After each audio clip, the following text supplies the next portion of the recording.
Hey there, everybody. Good evening. It is late, isn't it? I rarely get on this late, but we're going to get it done every day, one way or another. Lots to do today, and so here we are. First Chronicles, chapter number 12. I think 40 verses in this chapter. It's a good long one, so buckle up. We'll get through it together. Something to remember is that not everything's chronological in the book of Chronicles, although it sounds like it might be. We talked about the death of Saul the other day, and then David being anointed the king over Israel. Now we're going to talk about his army. Chapter 12, this is the army that was with him when he was in Ziklag, Philistine city. If you recall, while he was running from Saul, he hid out in the territory of the Philistines for a while. He even served as a soldier in their army. And so we're going to get a record here.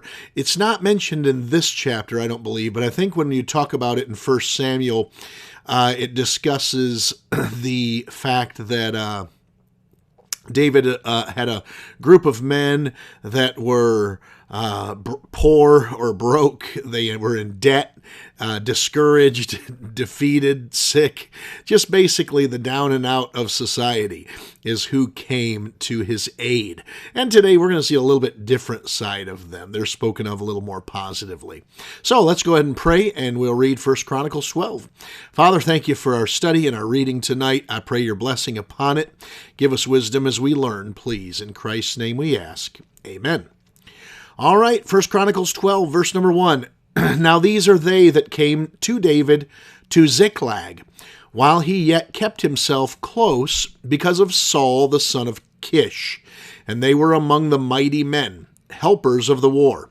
If you remember, Saul was trying to kill David. He was jealous of his popularity, of his wisdom, of the favor that God showed him. And so Saul was trying to kill him.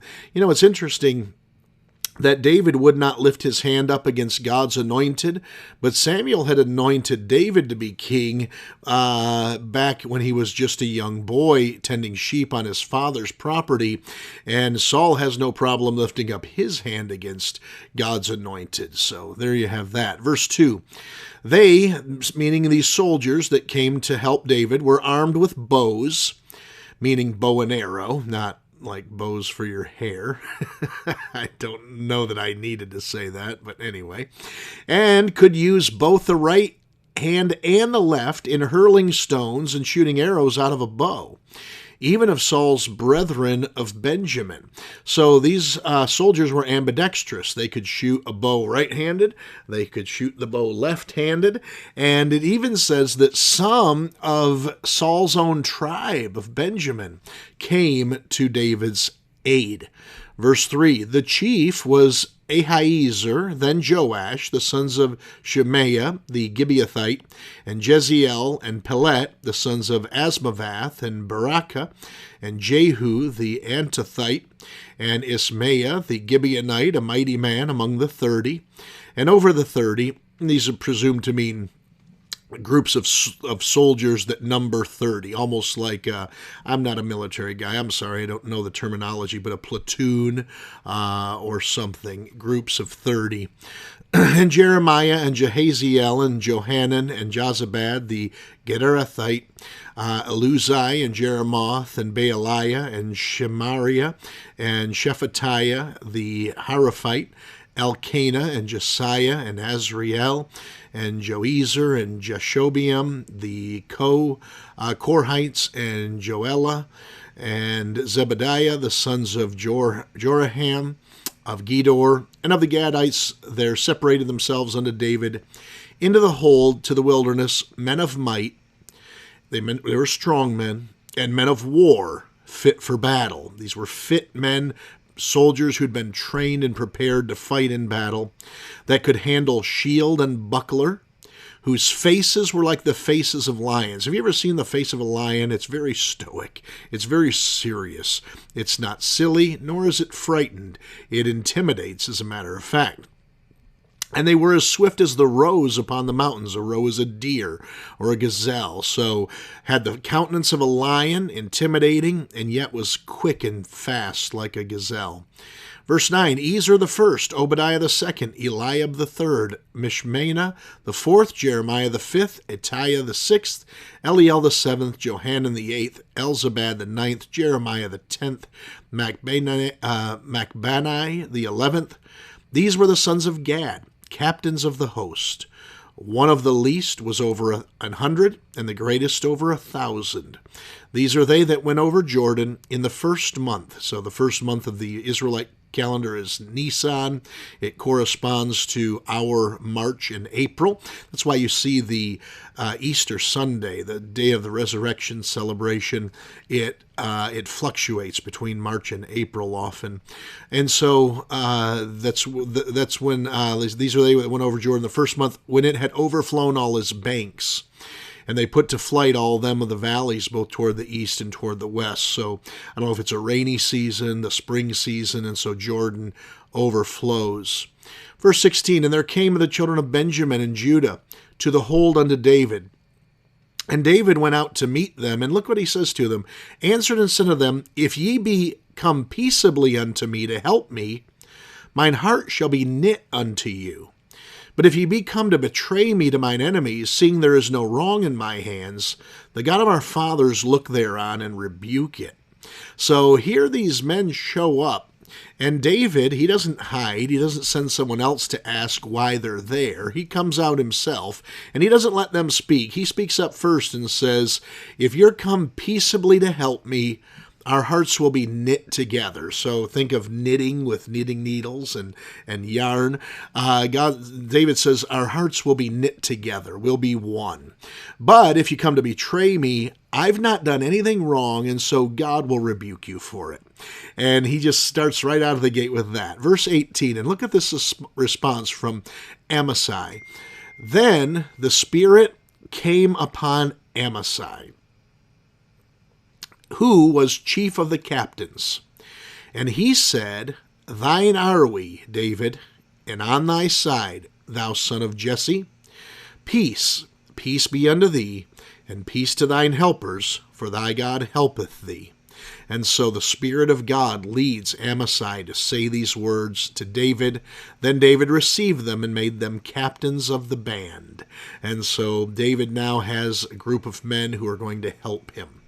Verse 19, then David received them, and there fell some of Manasseh to David when he came with the Philistines against Saul to battle. So David goes with the Philistines to fight against Saul, and some of Saul's soldiers from the tribe of Manasseh, they end up switching sides and they go with David.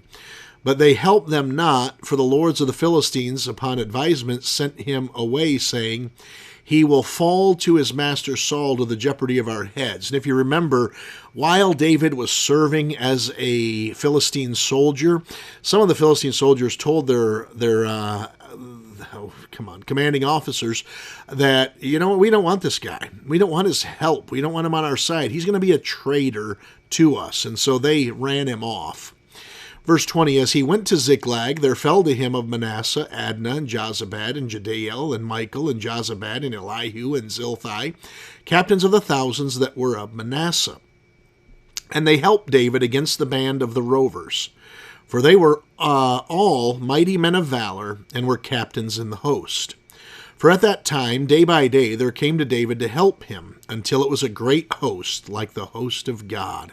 Look at there, God supporting David in this time. And these are the numbers of the band. So again, these aren't genealogies. These are lists of those who came to work with David and to help him. And we're going to get the number of men from each of the tribes that rose up to help him. And I think you're going to be shocked at how many defected from Saul to be with David.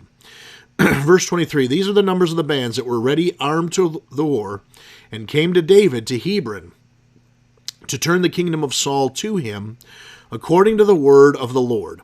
The children of Judah that bear shield and spear were 6,800, ready armed to war. That's just Judah, 6,800 soldiers. That's a lot. Of the children of Simeon, mighty men of valor for the war, 7,100. Of the children of Levi, 4,600. Notice these are Levites. Levites did not have to go to war, but there's nothing in the Bible that prohibited them from going to war, and so 4,600 of Levi go. And Jehoiada was the leader of the Aaronites, and with him were 3,700. And Zadok, a young mighty man of valor, and of his father's house, 22 captains. And of the children of Benjamin, the kindred of Saul, 3,000. For hitherto the greatest part of them had kept the ward of the house of Saul. So even Saul's own tribe, Benjamin, 3,000 men defected. And of the children of Ephraim, 20,800 mighty men of valor, 20,800 soldiers, famous throughout the house of their fathers. And of the half-tribe of Manasseh, 18,000, which were expressed by name to come and make David king, were well over 60,000 soldiers, probably approaching 70, maybe higher than that. I've not been adding. And of the children of Issachar, which were men that had understanding of the times to know what Israel ought to do, the heads of them were 200, and all of their brethren were at their commandment. Of Zebulun, such as went forth to battle, expert in war, with all instruments of war, 50,000, which could keep rank. They were not of a double heart. We're well into 100,000 plus men, 120 to 130 probably. And Naphtali, 1,000 captains, and with them, with shield and spear, 30 and 7,000. I'm sure we're over 150,000 at this point. And of the Danites, expert in war, and 8,600. And of Asher, such as went forth to battle, expert in war, 40,000. I guarantee you we're over 200,000 men by this point. And on the other side of Jordan, of the Reubenites and the Gadites and the other half-tribe of Manasseh, with all manner of instruments of war for a battle, and 120,000. So we're over 300, probably 350,000 possibly.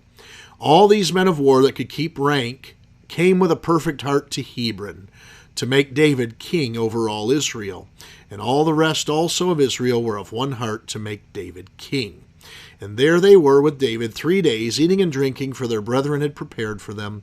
Moreover, they that were nigh them, even unto Issachar and Zebulun and Naphtali, brought bread on asses, and on camels, and on mules, and on oxen, and meat, cakes of figs, and bunches of raisins, and wine, and oil, and oxen, and sheep abundantly, for there was joy in Israel.